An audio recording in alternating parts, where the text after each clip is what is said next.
Authorities in Iran announced that Mujtaba Khamenei, son of late Ayatollah Ali Khamenei, has been selected to succeed his father as supreme leader. The country's Assembly of Experts appointed Mujtaba after a week of deliberation following the killing of Ali Khamenei on the 28th of February. Ali Khamenei was the second supreme leader of Iran and has held that position for almost 37 years since 1989. The younger Khamenei has been described as a secretive 56-year-old cleric who maintains close ties with the country's paramilitary Revolutionary Guard Corps. He was appointed to the top Iranian job despite having never been elected or serving in a government position. Many have criticized his selection, disagreeing with the idea of handing over the supreme leader title based on heredity, thereby creating a clerical version of the rule of the Shah, which the Islamic Revolution toppled in 1979. The panel of clerics, however, likely selected him to prosecute the war. Mujtaba, who is believed to hold even more hardline views than his late father, will now be in charge of Iran's armed forces and any decision regarding the country's nuclear program. Tehran still holds stock of highly enriched uranium that's only a short technical step from weapons-grade levels. Many fear Mujtaba may do what his father never did, pursue the bomb. Israel has already described him as a potential target, while U.S. President Donald Trump criticized the idea of Khamenei taking power. Trump called his appointment unacceptable, noting that he wants someone that will bring harmony and peace to govern the country. He also said he wants Washington to have a say in who comes to power once the war is over, warning that anyone appointed without his approval will, quote, not last long. The death toll in Iran has surpassed 1,200 as the war between Tehran and Israel in the U.S. enters day 10. On Sunday, massive fires were pictured raging in Tehran after airstrikes targeted oil infrastructure in the capital. U.S. and Israeli attacks have so far targeted everything from military sites to government buildings, weapons facilities, and homes of Iran's leadership. Washington says the operations are going well and ahead of schedule and have vowed to continue fighting until all war objectives are realized. Israel's military chief Eyal Zamir has told IDF officers to be prepared for the war to prolong. It comes as Israel carries out attacks on Iran and its Lebanon-based proxy Hezbollah simultaneously, with Prime Minister Netanyahu vowing many surprises in the next phase. Israeli attacks targeted multiple areas across Lebanon overnight into Monday, including the capital Beirut, in what it says were positions harboring Hezbollah members and infrastructure. Their latest attacks on Iran claim to have destroyed the Revolutionary Guard Corps' Air Force HQ, which operated the Ballistic Missile Command. Meanwhile, Iran's retaliatory strikes are continuing to target their Gulf state neighbors, most of which host U.S. bases, striking U.S. positions but also civilian areas. Many have slammed the attacks as reckless, with Qatar going as far as describing it as a betrayal. Iran's attacks are also continuing to target Israel, where at least 11 people have been killed so far, with dozens more sustaining injuries. Solidarity from EU countries with Cyprus continues to grow, days after the island nation was targeted by an Iranian drone attack. French President Emmanuel Macron is visiting Nicosia on Monday, while the Italian frigate Federico Martinengo is the latest of several European military vessels deployed to help shield Cyprus amid the ongoing war in the Middle East. Per garantire la sicurezza dei confini dell'Unione Europea abbiamo anche disposto il dispiegamento di una fregata italiana a Cipro, un atto che è di solidarietà europea, ma soprattutto di prevenzione. Greece, France, Spain, the Netherlands and the United Kingdom are already participating in the European naval force in the Eastern Mediterranean. Like the leader of Cyprus and the leaders of other countries involved in the protection of Cyprus, Giorgia Meloni clarified that this initiative does not mean Italy is taking part in the conflict. However, President Donald Trump told the Italian press that Meloni is trying to assist the United States.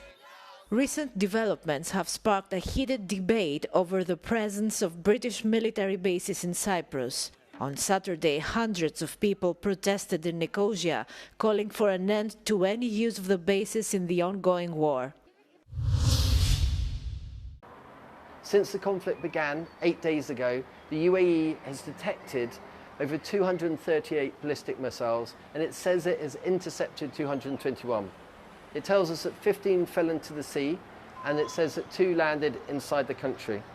We've also learned that 1,422 Iranian drones have been detected, 1,342 intercepted, and 8 cruise missiles have been shot down. Authorities say the attacks have also caused casualties, with 4 people killed and more than 100 injured, many of them foreign workers living here in the UAE.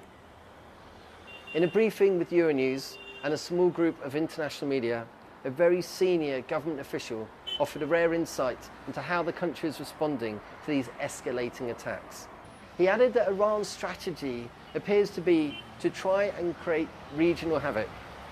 The official said the priority now is to prevent the conflict from spreading further across the Gulf.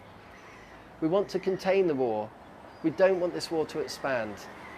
He also warned of the political consequences that could last long after the fighting ends, creating what they describe as a huge trust gap with Iran that could last decades. This is Toby Gregory reporting for Euronews from Dubai. Russia launched a large-scale overnight attack on Ukraine, firing 2 ballistic missiles and 117 drones across multiple regions. One strike hit a passenger train from Kyiv to Sumy with 200 people on board. No injuries have been reported. The attack comes amid a wave of Russian missile and drone strikes targeting Ukrainian energy and railway infrastructure. Also on Sunday, President Volodymyr Zelensky and Dutch Prime Minister Rob Jetten paid tribute to Ukraine's fallen soldiers and discussed providing radar systems to strengthen frontline defences. Meanwhile, Ukrainian drones struck an oil pipeline station in Russia's Krasnodar Krai region, causing a large fire and potentially disrupting regional fuel transport.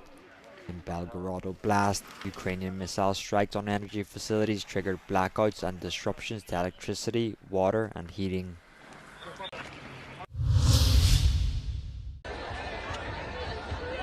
Crowds gathered in the streets across Europe on Sunday to mark International Women's Day with demands for ending inequality and gender-based violence. Women protested against violence, for better access to gender-specific healthcare, equal pay, and other issues in which they don't get the same treatment as men. This year, many are also raising awareness for women's rights issues in the context of a world increasingly afflicted by conflict.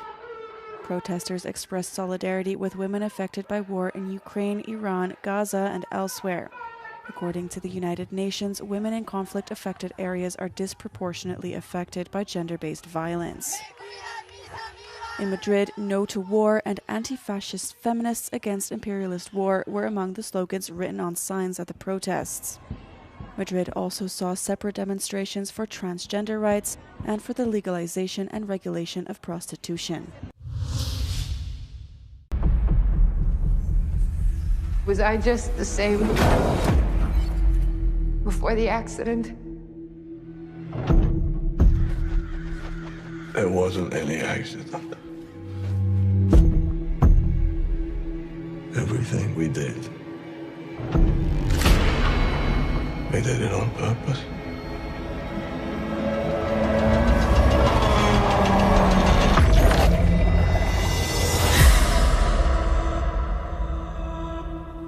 There's nothing left to do now but live. This is a movie. This is the kind of movie, I mean, it was built for IMAX. It's meant to be appreciated as a piece of cinema in a movie theater, not only because of the scope of the cinematography and the design, aspect ratio changes if you see it in IMAX, but also because of what it's about. I think the thing that's amazing about seeing movies in a theater is that you have an experience next to strangers in the dark. And if this movie is about, which it is, embracing the secret, monstrous sides inside of all of us, it's kind of a little bit of a radical action to do it in the dark next to a stranger. It's like going to a concert.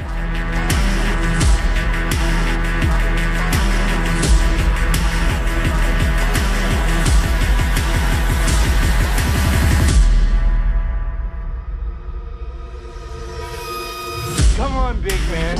You don't want to play?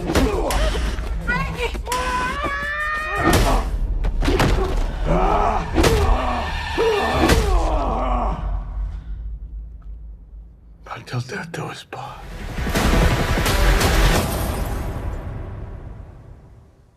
What's my name? I can't remember.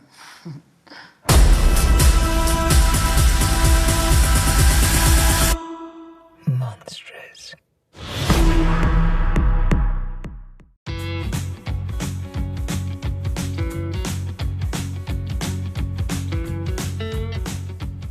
If the people go out, go to work, go to travel, how they communication with their pet? If they have a phone with their pet, now they can make a call. That's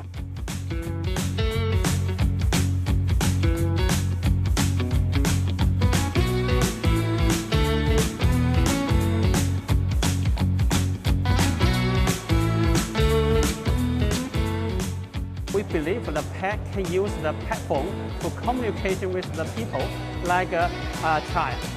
So if we give a right training, let the dog, for example, jump 3 times, they can make a call to their owner